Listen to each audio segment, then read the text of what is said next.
In the last 10 years, Snack has provided fighter training stack supplements to more than 20 world champions, including Mikey Garcia, Demetrius Andrade, and Caleb Plant. If you're ready to take your fight game to the next level, the Snack Fighter Training Stack is for you.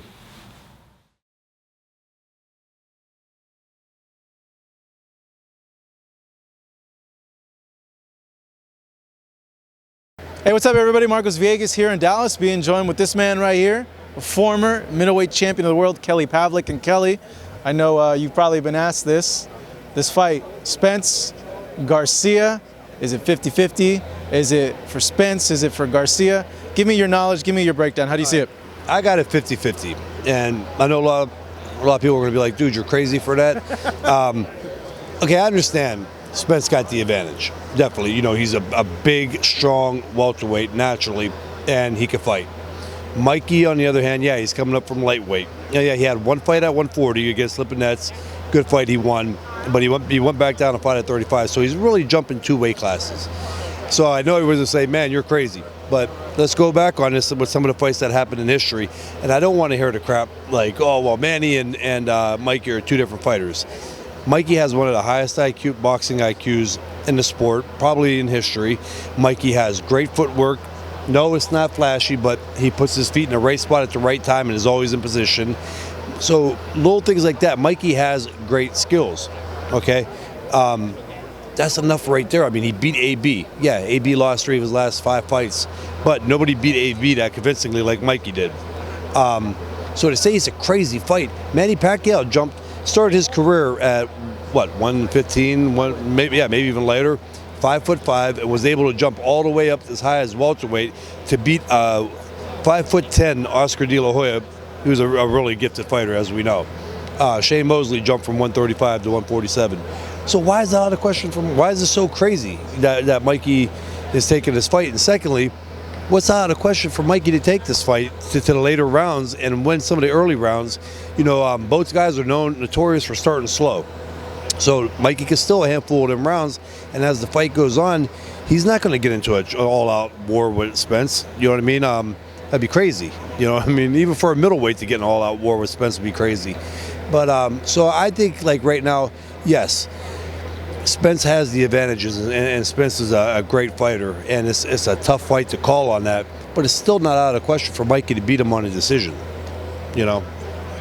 Do you think that really the key of the fight is how Mikey can take the punch of Spence, or do you think there's other factors involved?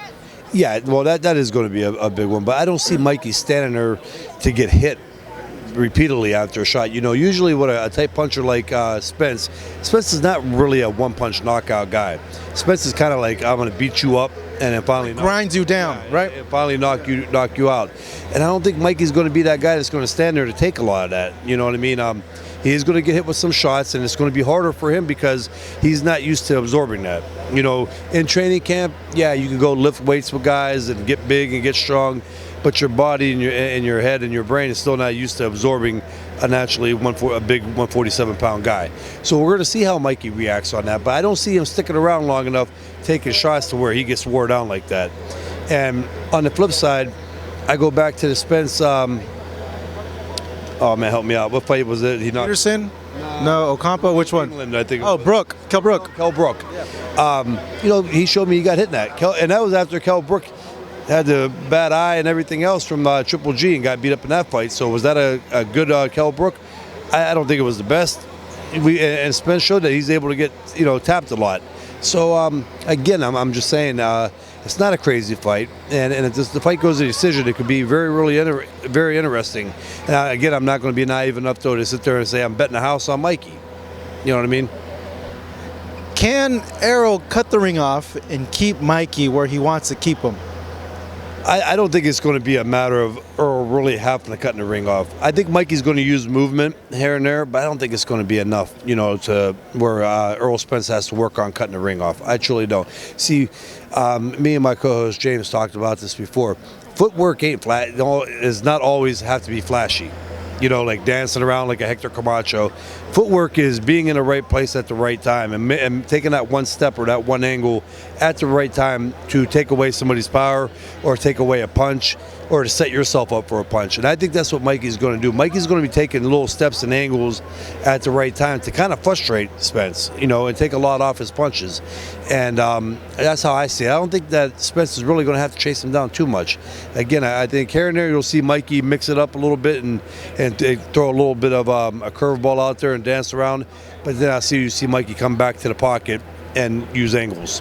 When you're the bigger guy and you see someone that's coming up from weight to go and fight you, is there a sense that you look at the opponent and you're like, this guy's too small, like he's not going to be able to hurt me? And I bring up this example because when you fought Sergio Martinez, he was a smaller guy, and give the example from what you saw in that fighting compared to this one. Absolutely. I mean, and it's true, though, because coming up, especially a smaller guy, Sergio came up one weight class, but naturally Sergio was a smaller middleweight. And yeah, the power is not there. Everybody says Sergio hit really hard. To me, he didn't. You know what I mean? He never hurt me in that fight or nothing like that besides the cut. But that was a totally different fight also. Not making no excuse, I was up in that fight and I hit the wall. And everybody, it was documented. I mean, even the people on HBO, the commentators, about my weight issue. So I'm not taking nothing away from Sergio either. Sergio is a hell of a fighter, an all-time great. But the movement now, it gets hard because, they're faster. You got a lighter guy who's used to moving, so it kind of wears you down a little bit chasing him.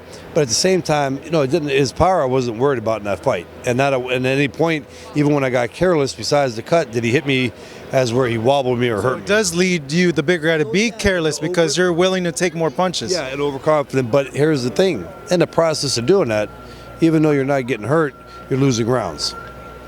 You know what I mean? And again, now it gets later in the fight, and you go back to the corner and your trainer tells you that you're down 3 rounds, and it's the 10th round or 11th round, now your whole game plan goes out the window those last 2 rounds. So that's why I think it's important to go into this fight like every other fight for Spence and don't look at him as being a smaller guy. That's interesting insight, and I always wonder about that with fighters. If they look at a little guy and they think, this guy can't hurt me, I'm just going to walk through this guy. Well, it's human nature. I mean, honestly, like if you're running downfield on a kickoff and you're an offensive lineman, I think the last person you're really worried about hitting you real hard is that free safety. You know what I mean? I'm trying to figure a scenario where free safety would hit an offensive lineman, but you know what I mean? So, you're not worried about that.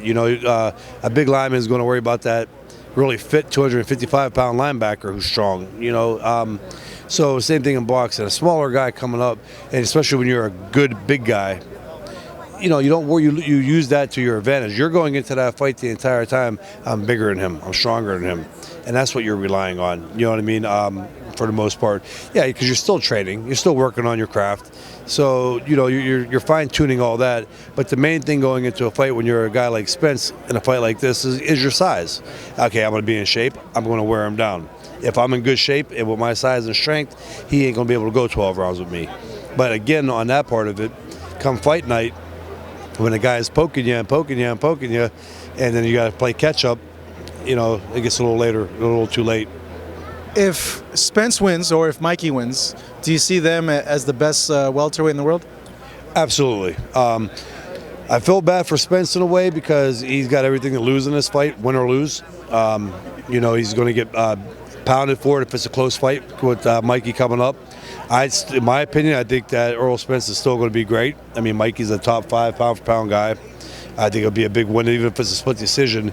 That does nothing, in my opinion, it don't ruin how I think about Errol Spence. Mikey, on the other hand, absolutely number 1.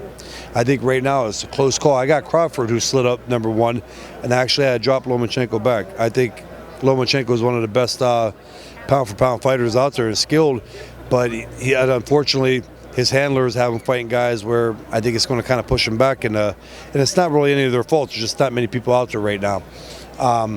So for Mikey, I think in this fight, he definitely goes to number 1. I mean, who else do you keep in front of him? Who has this type fight? That's a good point. Manny? Not Manny. No? I think that Horn fight kind of damaged Manny pretty good, but and I think people are starting to realize Manny's older, even though he's looking great in his last 2 fights. But let's see him look great against Spence or a Crawford or a Mikey Garcia. That's going to be the I guess the mark to see Manny where he's at this point. Kelly, as always, man, thank you so much. I really appreciate it. Damn, bro, you got a monster grip right there. Hey, you came at me fast, and I had to be strong, show my manhood. Kelly Pavlik, Marcos Villegas here in Dallas. Thank you for watching.